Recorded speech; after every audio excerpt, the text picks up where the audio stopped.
Good morning. आज मैं आपको पढ़ाने जा रही हूँ कक्षा 10 की क्षितिज पुस्तक का पाठ संख्या 11 ईदगाह, जिसके लेखक है मुंशी प्रेमचंद। यह कहानी बाल मनोविज्ञान पर आधारित है। सभी बच्चे खिलौने लेके आगे चले जाते हैं, लेकिन हामिद का मन होता है अपनी दादी के लिए चिमटा खरीद ले। तो वह लोहे की दुकान पर खड़ा हो जाता है और वह दुकानदार से पूछता है। उसने दुकानदार से पूछा, यह चिमटा कितने का है? दुकानदार ने उसकी ओर देखा और कोई आदमी साथ न देखकर कहा, तुम्हारे काम का नहीं है जी। बिकाऊ है क्यों नहीं? बिकाऊ क्यों नहीं है और यहाँ क्यों लाद लाए हैं? हामिद कह रहे, बिकाऊ नहीं है तो यहाँ पे क्यों लेके आए हो, यहाँ क्यों रखा है? तो बताते क्यों नहीं? के पैसे का है? के नहीं, कितने पैसे का है? 6 पैसे लगेंगे। दुकानदार कहता है 6 पैसे लगेंगे। तो इस लाइन के नीचे आप अंडरलाइन कर लीजिए, क्योंकि जब हामिद पहली बार दुकानदार से चिमटे की कीमत पूछता है तो वो क्या बताता है? 6 पैसे। हामिद का दिल बैठ गया, क्योंकि हामिद के पास 3 ही पैसे थे। ठीक ठीक बताओ। ठीक ठीक 5 पैसे लगेंगे। हामिद कह रहा है, ठीक ठीक बताओ कितने पैसे लगेंगे? दुकानदार कह रहा है, ठीक ठीक 5 पैसे लगेंगे। लेना हो लो, नहीं चलते बनो। हामिद ने कलेजा मजबूत करके कहा, 3 पैसे लोगे? यह कहता हुआ वह आगे बढ़ गया कि दुकानदार की गुड़कियाँ न सुने, लेकिन दुकानदार ने गुड़कियाँ नहीं दी। दुकानदार की वो उल्टी सीधी बातें न सुनना चाहता था, इसलिए बस वह 3 पैसे लोगे इतना कह के वो आगे चला गया। लेकिन दुकानदार ने बुलाकर चिमटा दे दिया। हामिद ने उसे इस तरह कंधे पर रखा मानो बंदूक है और शान से अकड़ता हुआ संगियों के पास आया। जरा सुने, सबके सब क्या आलोचनाएं करते हैं। वो चिमटे को बंदूक की तरह रखते हुए अपने दोस्तों के पास जाता है और सब लोग उसके ऊपर हंसते हैं, उसकी क्या क्या आलोचनाएं करते हैं वो देखिए। मोहसिन ने हंसकर कहा, यह चिमटा क्यों लाया है पगले, इसे क्या करेगा? हामिद ने चिमटे को ज़मीन पर पटक कर कहा, जरा अपना भिस्ती ज़मीन पर गिरा दो, सारी पसलियाँ चूर चूर हो जाए बच्चों की। वह कह रहा है कि तुम्हारा जो भिस्ती है, जो पानी भरता है, उसकी तो पसलियाँ चूर चूर हो जाएगी इसे ज़मीन पर पटकोगे तो। ये देखो चिमटे को मैंने पटक दिया। महमूद बोला, तो यह चिमटा कोई खिलौना है? हामिद कहता है, खिलौना क्यों नहीं है, अभी कंधे पर रखा बंदूक हो गई, हाथ में ले लिया फ़कीरों का चिमटा हो गया। चाहूँ तो इससे मंजीरे का काम ले सकता हूँ। एक चिमटा जमा दूँ तो तुम लोगों के सारे खिलौनों की जान निकल जाए। तुम्हारे खिलौने कितना ही जोर लगाए, वो मेरे चिमटे का बाल भी बांका नहीं कर सकते। मेरा बहादुर शेर है चिमटा। वह चिमटे को बहादुर शेर कह के बताता है। समी ने खंजरी ली थी, प्रभावित होकर बोला, मेरी खंजरी से बदलोगे? 2 आने की है। समी का मन हो गया कि हामिद ने सच में बहुत अच्छी चीज़ ली है, वह उसको खंजरी देने के लिए तैयार हो गया है। हामिद ने खंजरी की ओर उपेक्षा से देखा। मेरा चिमटा चाहे तो तुम्हारी खंजरी का पेट फाड़ डाले। बस एक चमड़े की झिल्ली लगा दी, डब डब बोलने लगी। जरा सा पानी लग जाए तो ख़त्म हो जाए। मेरा बहादुर चिमटा आग में, पानी में, तूफान में बराबर डटा खड़ा रहेगा। चिमटे ने सभी को मोहित कर लिया, लेकिन अब पैसे किसके पास धरे हैं? फिर मेले से दूर निकल आए हैं। 9 कब के बज गए, धूप तेज हो रही है, घर पहुंचने की जल्दी हो रही है। बाप से जिद भी करें तो चिमटा नहीं मिल सकता है। हामिद है बड़ा चालाक, इसलिए बदमाश ने अपने पैसे बचा रखे थे। बच्चों का मन प्रभावित हो गया चिमटे को देखकर। अब बालकों के 2 दल हो गए। मोहसिन, महमूद, सम्मी और नूरे एक तरफ हैं, हामिद अकेला दूसरी तरफ। शास्त्रार्थ हो रहा है, सभी अपने अपनी वस्तुओं को बड़ा बता रहे हैं। सम्मी तो विधर्मी हो गया है। मोहसिन, महमूद कह रहे हैं सम्मी तो उसके साथ मिल गया है, दूसरे पक्ष से जा मिला। लेकिन मोहसिन, महमूद और नूरे भी हामिद से 1-1, 2-2 साल बड़े होने पर भी हामिद के आघातों से आतंकित हो उठे हैं। हामिद ने जो चोटें दी हैं उनको चिमटे की उपयोगिता बता के इससे वह भी आतंकित हो गए, डर गए हैं कि इसकी चीज़ अच्छी है। उसके पास न्याय का बल है और नीति की शक्ति। एक और मिट्टी है, दूसरी ओर लोहा। जो इस वक्त अपने को फौलाद कह रहा है वह अजय है, घातक है। अगर कोई शेर आए तो मियाँ भिस्ती के छक्के छूट जाए। छक्के छूट जाना मुहावरे का अर्थ है हार जाना। मियाँ सिपाही मिट्टी की बंदूक छोड़कर भागे।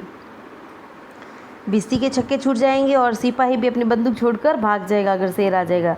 वकील साहब की नानी मर जाए। नानी मर जाए यानी प्राण जब संकट में पड़ते हैं तो वो घबरा जाता है। वकील साहब भी के घबरा जाएंगे अगर शेर आ जाएगा तो, और अपने चोगे में मुंह छिपाकर ज़मीन पर लेट जाए।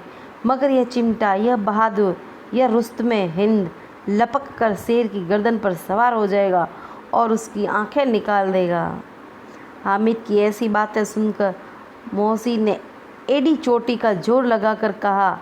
एडी चोटी का जोर लगाना मुहावरे का अर्थ है पूरी ताकत के साथ पूरा जोर लगा के अपनी बात कहना। अच्छा, पानी तो नहीं भर सकता?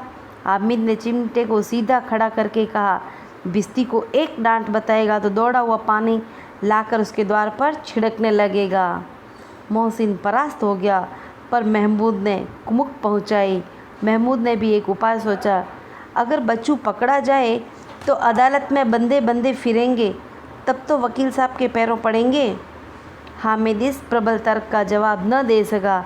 उसने पूछा, हमें पकड़ने कौन आएगा? नूरे ने अकड़ कर कहा, यह सिपाही बंदूक वाला। हामिद ने मुंह चिढ़ाकर कहा, यह बेचारे हम बहादुर रुस्तमे हिंद को पकड़ेंगे। अच्छा लाओ, अभी ज़रा कुश्ती हो जाए, इसकी सूरत देखकर दूर से भागेंगे, पकड़ेंगे क्या बेचारे। मोहसिन को एक नई चोट सूझ गई। तुम्हारे चिमटे का मुंह रोज़ आग में जलेगा। मोहसिन और तर्क सोच रहा है कि इसको कैसे चिढ़ाया जाए। तो कह रहा है कि तुम्हारा चिमटा तो आग में रोज़ जाएगा क्योंकि वो रोटियां सेकेगा, तो तुम्हारे चिमटे का मुंह रोज़ आग में जलेगा। उसने समझा था कि हामिद लाजवाब हो जाएगा, लेकिन यह बात न हुई। हामिद ने तुरंत जवाब दिया, आग में बहादुर ही कूदते हैं जनाब। तुम्हारे यह वकील, सिपाही, बिस्ती लौंडियों की तरह घर में घुस जाएंगे। आग में कूदना वह काम है जो यह रुस्तमे हिंद ही कर सकता है, यानी बहादुर शेर, ये जो मेरा चिमटा है वही कर सकता है। आग में कूदना यानी साहस का कार्य करना। महमूद ने एक जोर लगाया, वकील साहब कुर्सी मेज पर बैठेंगे, तुम्हारा चिमटा तो बावर्ची खाने में ज़मीन पर पड़ा रहेगा। इस तर्क ने सम्मी और नूरे को भी सजीव कर दिया। कितने ठिकाने की बात कही है पट्टे ने। उसको महमूद ने, जो महमूद के बारे में वो कह रहे हैं सम्मी और नूरे के, महमूद ने बहुत अच्छी बात कही है, अब हम जीत जाएंगे। चिमटा बावर्ची खाने में पड़े रहने के सिवा और क्या कर सकता है। हामिद को कोई फड़कता हुआ जवाब न सूझा तो उसने धांधली शुरू की। अब वो चिढ़ाने के लिए हामिद भी उनसे ऐसे ही तर्क कर रहा है। मेरा चिमटा बावर्ची खाने में नहीं रहेगा। वकील साहब कुर्सी पर बैठेंगे तो जाकर उन्हें ज़मीन पर पटक देगा और कानून उनके पेट में डाल देगा। बात कुछ बनी नहीं, खासी गाली गलौज थी। कानून को पेट में डालने वाली बात छा गई। ऐसी छा गई कि तीनों सूरमा मुँह ताकते रह गए। यानी वो तीनों जो सम्मी, नूरे, महमूद और मोहसिन, तो ये उसका मुंह देखते ही रह गए, मानो कोई ढेलचा कनकौआ किसी गंडे वाले कनकौए को काट गया हो। ढेलचा कनकौआ यहाँ पे कुतर्क का कहा गया है और गंडे वाले कनकौए से प्रभावी तर्क, यानी ऐसा कुतर्क दिया हामिद ने कि उनके जो प्रभावी तर्क थे वो भी उसके आगे फीके पड़ गए। कानून मुंह से बाहर निकालने वाली चीज़ है, उसको पेट के अंदर डाल दिया। जाना बेतु किसी बात होने पर भी कुछ नयापन रखती हैं। हामिद ने मैदान मार लिया, यानी मैं जीत गया। उसका चिमटा रुस्तमे हिंद है। अब इसमें मोहसिन, महमूद, नूरे, सम्मी किसी को भी आपत्ति नहीं हो सकती। अब सबको लगा कि सच में इसका चिमटा बहुत अच्छा है, हमारी ये चीज़ें तो बेकार की चीज़ें हैं। विजेता को हारने वालों से जो सत्कार मिलना स्वाभाविक है वह हामिद को भी मिला और उन्हें 3-3, 4-4 आने पैसे खर्च किए पर कोई काम की चीज़ न ले सके। हामिद ने 3 पैसे में रंग जमा लिया। सच ही तो है, खिलौना का क्या भरोसा, टूट फूट जाएंगे। हामिद का चिमटा तो बना रहेगा बरसों। संधि की शर्तें तय होने लगी। अब वापस उन सब में दोस्ती होने लगी। मोहसिन ने कहा, ज़रा अपना चिमटा दो, हम भी देखें। तुम हमारा बिस्ती लेकर देखो। महमूद और नूरे ने भी अपने अपने खिलौने पेश किए। हामिद को इन शर्तों के मानने में कोई आपत्ति न थी। चिमटा बारी बारी से सबके हाथ में गया और उनके खिलौने बारी बारी से हामिद के हाथ में आए। कितने खूबसूरत खिलौने हैं।